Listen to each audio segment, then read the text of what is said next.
Good morning in there, out there, in there. I'm in here, out here. Welcome to Sentimentalist. Slurp. Vivi's checking out the pond. We had mist on the pond this morning, and then a heron flew over. And I think Vivi wants to find that heron again.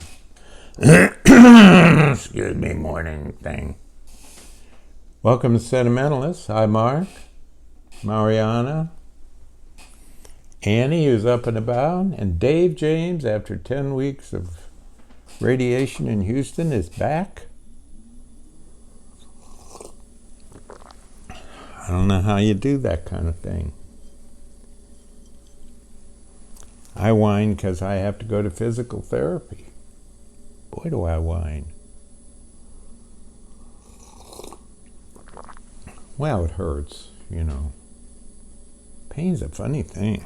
Boy, it messes me up, doesn't it, huh? I'm going to keep you right here. Yes, I am. I'm going to keep you right beside me. Well, I'm not sure that's a good idea, huh? Julie's laughing, saying, no, that's not a good idea. Let her go.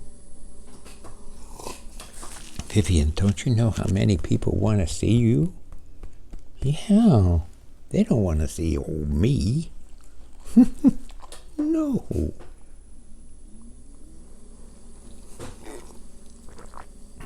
Julie's doing the sweetest thing. She's spinning gorgeous wool into yarn. We're going to be guests of Carrie Newcomer next week at her concert, and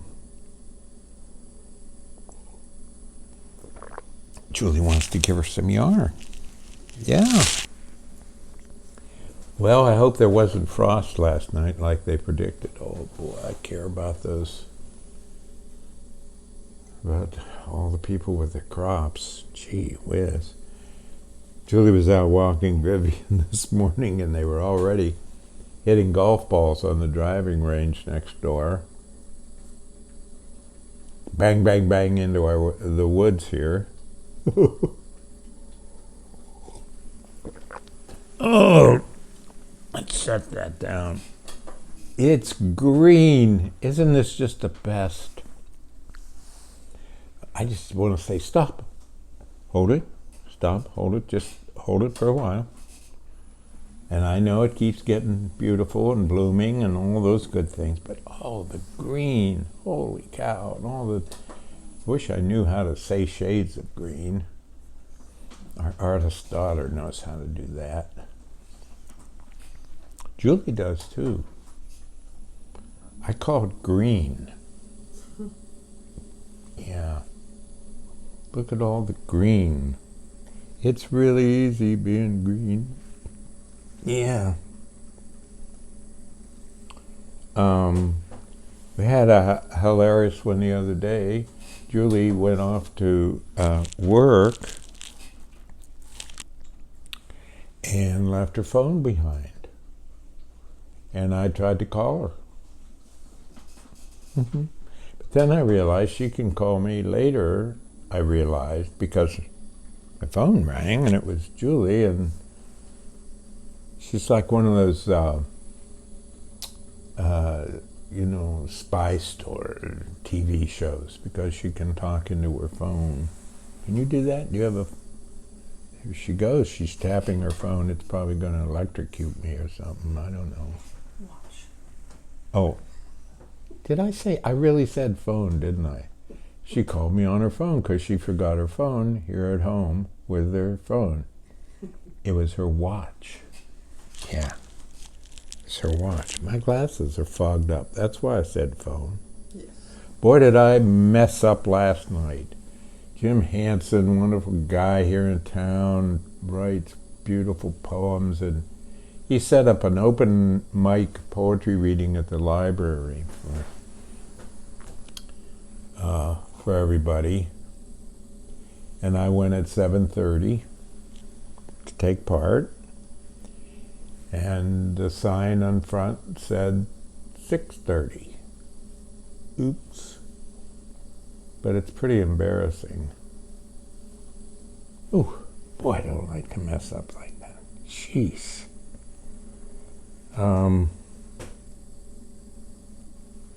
I'm covering up red mulch. People like red mulch. We like dark mulch. Covering it up, but the red mulch is sneaky. It keeps coming up. So you pick it up almost every day, you know. Did you know there really is goat yoga? A wonderful person, Mary Ellen Ziegler, sent me photographs of her down doing yoga on all fours with a goat on her back. Well, let's think about that for a minute and then go, well, okay, maybe we can have Vivi yoga. Would you stand on my back? Huh? Would you?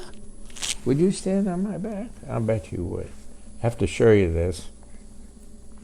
Oh, but first, Chris Dombrowski, former student, Chris Dombrowski, brilliant fishing guide and a brillianter writer. Chris, the Wall Street Journal named Chris's book Body of Water. Read it. Body of Water as one of the 5 finest fishing books ever. Wow.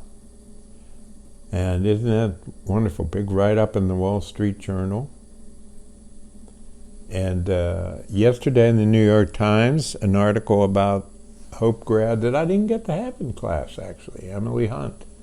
An whole article about her being such a popular romance novelist. And she makes this wonderful, takes this wonderful position that that kind of thing should not be separated from the rest of literature. She really cares about this. And she has a new book called Funny Story, debuting at #1 on the New York Times, from little old Hope College in Holland, Michigan. Yep, got to show you this. This Meredith painting is, would that work, Julie, if I hold it like that? Yes. And this is the cover of the new collection we did that will be out in October. Out in October, called About All at Once, like that on the cover. And Julie reminded me to tell you to just go to the website, riddle.com, right? Riddle.com? Spell it, Bill. Huh? You have to spell it. Not everybody knows how to R-I-D-L. Not everybody knows how to spell that. R-I-D-L, 3 consonants, 1 vowel, Czechoslovakia. That's what we do in Eastern Europe. Oh, good girl. Stand high, stretching up. Oh, sit up, huh? And go to riddle.com, R-I-D-L. And subscribe. And subscribe. And you will be notified of the book coming out. And that's called Support Your Local Sentimentalist. Yes. Because it, I don't need the $1.25 I get, but Calvin Carey is such a wonderful press, and the more books that they are able to come out with and sell, then they can distribute them to homeless and hospitals, care centers, elder hostels, places.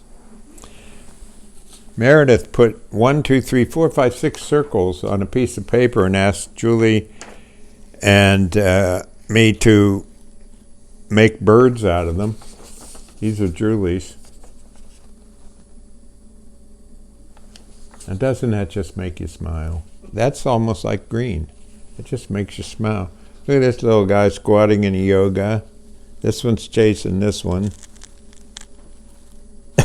This guy's looking down at the birds. This one's standing on one leg. And so I did it too. And mine turned into manatees, but that's okay. Those are birds? Yeah. Well.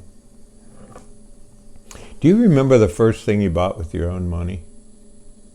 You know, like you saved it up? Well, I lived in this little town, and Jim Miller had a variety store, and if you didn't find it at Jim's, slurp, if you didn't find it at Jim's, that humming in the background, by the way, is Julie's spinning wheel, in case it comes across. You didn't need it. But I saved up all my money, and you know, I'm a little kid. You know what I bought? This size, an Amish husband and wife. That's the first thing I ever bought. Do you remember what the first thing was you ever bought? My poetry people. There's your poem. There's your prompt for the day.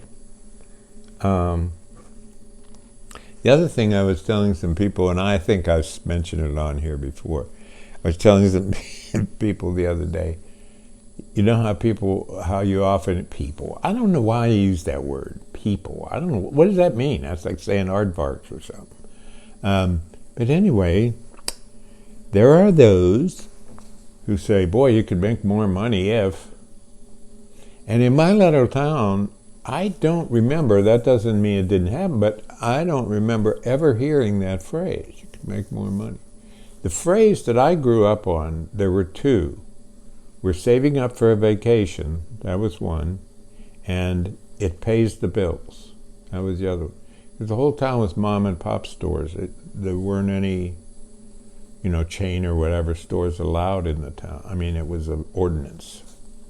So every store was a mom and pop store, and there were two groceries, and you went to either one of them, even though 9 miles away was a big chain where the things were less expensive. But that was it. Pays the bills. Something really, that's your accomplishment. Pays the bills, and the rest you can look at it all, it's green. It's all around you,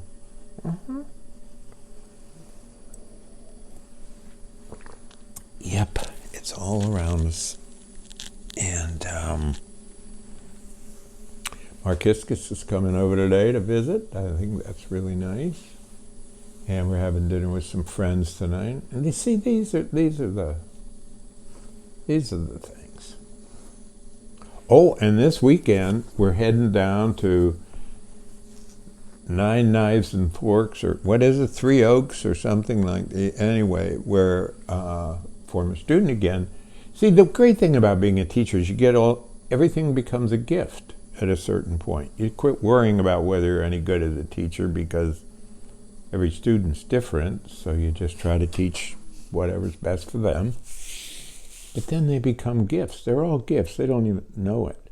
So Marianne Sundquist, one of this country's finest chefs from Santa Fe, New Mexico, is coming all the way up here with her husband Hans, who's an artist, and he's having an art exhibit and going to talk about his art. And then Marianne is making this exquisite dinner for about, 30 of us or something like that, at this farm, the Graynor Farm. Some of you may know about that beautiful, beautiful place. And we will have dinner, and Marianne will have prepared it for us.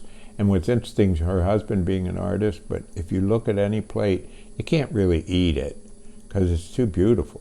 What she does with every dish is visually, wow, stunning. You just look, you go, this is a still life. This is so beautiful. And then you just dive right in and eat the whole thing. Well, because of everything coming out lush, and oh gosh, this is so pretentious to say, one of my aesthetics is to just take the everyday and then apply something to it that could happen but likely won't. And this is one of those poems. And it's wonderful. Did I mention how green it is out there? Holy cow. It's just incredible. And all we need is a little warm weather. I'm looking out there, it's about 38. No, that's not good. It's the end of April. Come on. As my neighbor would say, it's Michigan. Our neighbor. Okay, The Gardeners. How's that for a title? The Gardeners.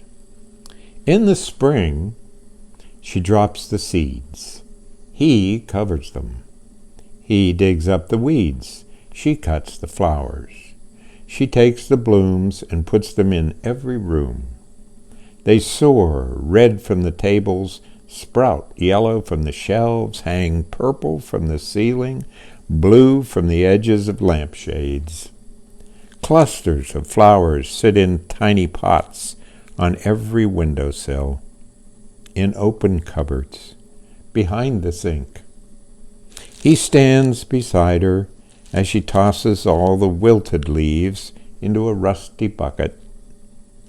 This house is heaven's door, the air gathering the bashful smells of blossoms, roots, cut stems, wet dirt, new and rotting leaves. Oh, this coffee's good. Keep slurping. Take care. Be kind. Try to be cheerful. Whew, out there, huh? Don't go to New York.